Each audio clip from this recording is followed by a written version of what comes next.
అంటే ఇప్పుడు రీసెంట్ గా చూస్తే విజయ్ తమిళ్లో సీఎం అయ్యారు. ఆ తర్వాత చాలా మంది పవన్ కళ్యాణ్ గారు కూడా సింగిల్ గా చేయొచ్చు కదా, ఆయన ఎందుకు తెలుగుదేశం పార్టీలో జాయిన్ అయ్యారు, ఇట్లా చాలా విమర్శలు వస్తున్నాయి మనం చూస్తే కనుక. సో యాజ్ ఒక పొలిటీషియన్ గా మీ ఒపీనియన్ ఏంటి? పవన్ కళ్యాణ్ ఎప్పుడు విజయ్తో కంపేర్ చేసుకోకూడదు, అసలు ఎవరితో కూడా కంపేర్ చేసుకోకూడదు. Is hopeless. ఎందుకంటే ఆయన 2008లో ప్రజారాజ్యం పార్టీ పెట్టేటప్పుడు చిరంజీవి గారు నేను వ్యక్తిగతంగా ఇష్టపడతాను, గౌరవిస్తాను, చాలా మంచి వ్యక్తి. ఆయన పార్టీ పెట్టేటప్పుడు మేమందరం కూడా గట్టిగా సపోర్ట్ చేసాం. నేను జిల్లా ప్రెసిడెంట్ చేశాను, నేను ఎమ్మెల్యేగా పోటీ చేశాను పీఆర్పీలో, ఇవన్నీ ఉన్నాయి. కానీ ఆ పార్టీని కాంగ్రెస్లో కలిపేసిన తర్వాత పవన్ కళ్యాణ్ కనబడకుండా పోయినారు. చిరంజీవి గారు అంటే ఇంకా రాజకీయాలు నాకు వద్దు అనుకుని ఆయన చాప్టర్ క్లోజ్ చేశారు. ఈయన అలా కాదు. ఈయన కనబడలేదంటే మేము అనుకున్నాం ఈయనకి రాజకీయాలు వద్దేమో అనుకున్నాం. మరి అలాంటి పార్టీని విడిచిపెట్టేసి, స్వయంగా అన్నగారు పెట్టినటువంటి పార్టీని విడిచిపెట్టేసి ఆయనకి ఇంట్రెస్ట్ ఉంటే అదే నడిపించవచ్చు. ఆ రోజు 18 మంది ఎమ్మెల్యేలు గెలిచారు, 75 లక్షల మంది ఓట్లు వేశారు. ఆ పార్టీని ఎందుకు మడత చేశారు? అది అయిన తర్వాత మళ్ళీ జనసేన ఏంటి, మళ్ళీ 2014లో వచ్చి మరో అవతారం ఏంటి, ఆ అవతారంలో చంద్రబాబు నాయుడిని విమర్శించడం ఏంటి, బీజేపీని విమర్శించడం ఏంటి, మళ్ళీ కొద్ది రోజులకు మళ్ళీ బీజేపీ చెంతన చేరడం ఏంటి, మళ్ళీ చంద్రబాబు నాయుడు దేవుడని పొగట్టం ఏంటి? ఏంటి ఒక స్థిరం ఉందా? నీవెలా విజయ్తో పోల్చుకుంటావు? విజయ్ చాలా సిస్టమేటిక్గా పాలిటిక్స్ రన్ చేశాడు. ఆయన ఒక 10-12 సంవత్సరాల నుంచి కూడా ఒక కసితో ప్రజల్లో, యూత్లో కానీ, మహిళల్లో కానీ, సర్వీసెస్లో కానీ అన్నింటిలో కూడా రకరకాలుగా సహకరిస్తూ ప్రజల్లోకి వెళ్ళాడు. ఆయన ఎన్నో సేవలు అందించాడు, ఆరోగ్యపరంగా కూడా ఎన్నో సేవలు అందించాడు, సహకరించాడు.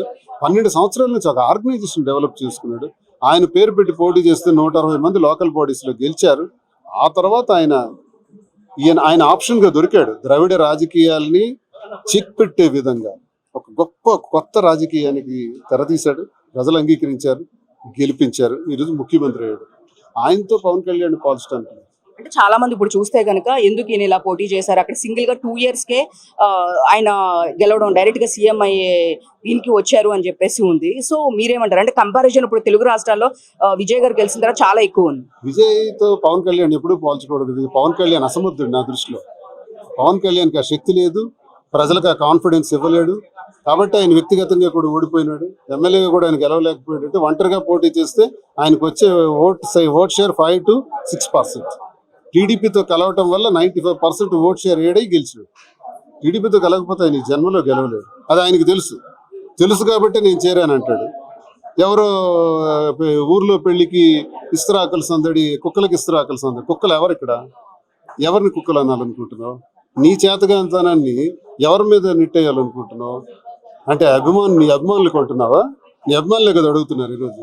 మరి అడిగేవాళ్ళు నీ అభిమానులే. నీ విమర్శకుడు ఎలాగూ అడిగితే వాళ్ళ కుక్కలను పోలుస్తావా? లేకపోతే ప్రజల్ని పోల్చుతున్నావా? ఎవరు నువ్వు కుక్కలతో సంపాదిస్తున్నావు? ఎవరికి ఇస్తరాకుల సందడి ఇక్కడ? నీ చేతగాంతనాన్ని ఎవరి మీద నెట్టేయాలనుకుంటున్నావు? నువ్వు విజయ్తో పోల్చుకోవటం ఏంటి అసలు? ఈ జన్మకు నువ్వు ఒక్కడో ముఖ్యమంత్రి కాదు, ఎమ్మెల్యే కూడా కాలేదు.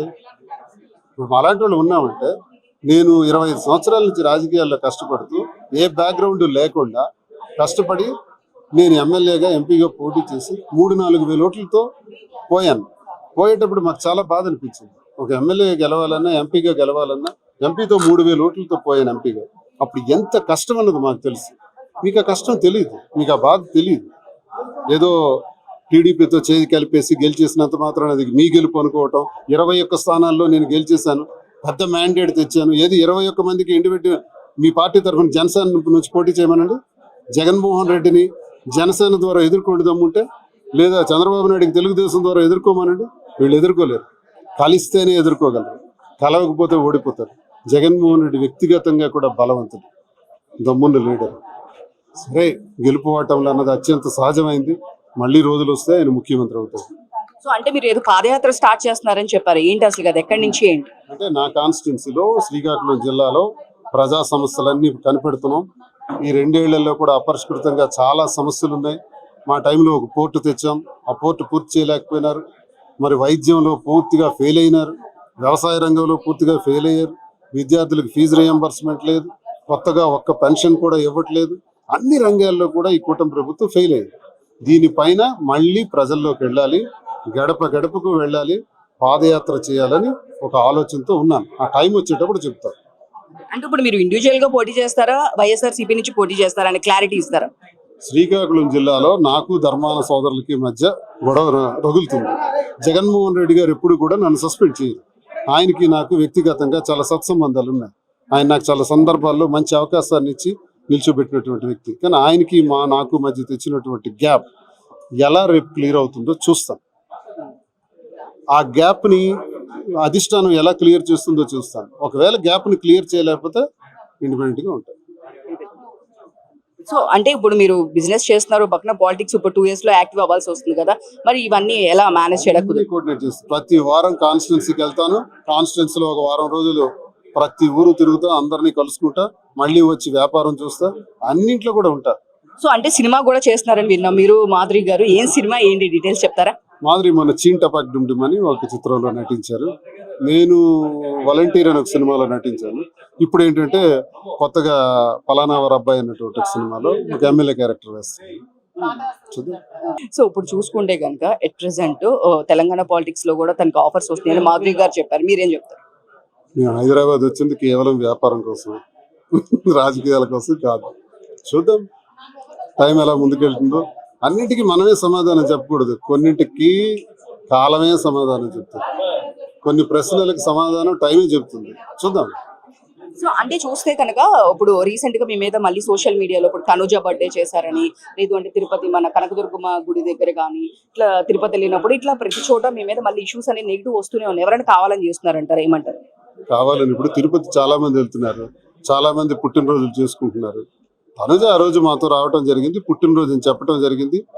కిందన మెయిన్ గేట్ లో కేక్ ను వాళ్లే విడిచిపెట్టారు. అది ఎగ్లెస్ కేక్, అది కట్ చేసాం. అది మనం తెలిసి చేసింది కాదు, తెలియకే జరిగింది. అమ్మవారికి అలంకరణ కోసం ఇవ్వటం జరిగింది. ఎవడో ఏదో విమర్శిస్తాడు, అవన్నీ మనకు అనవసరం. విమర్శలను పట్టించుకుంటే మనం ముందుడిగేయలేం.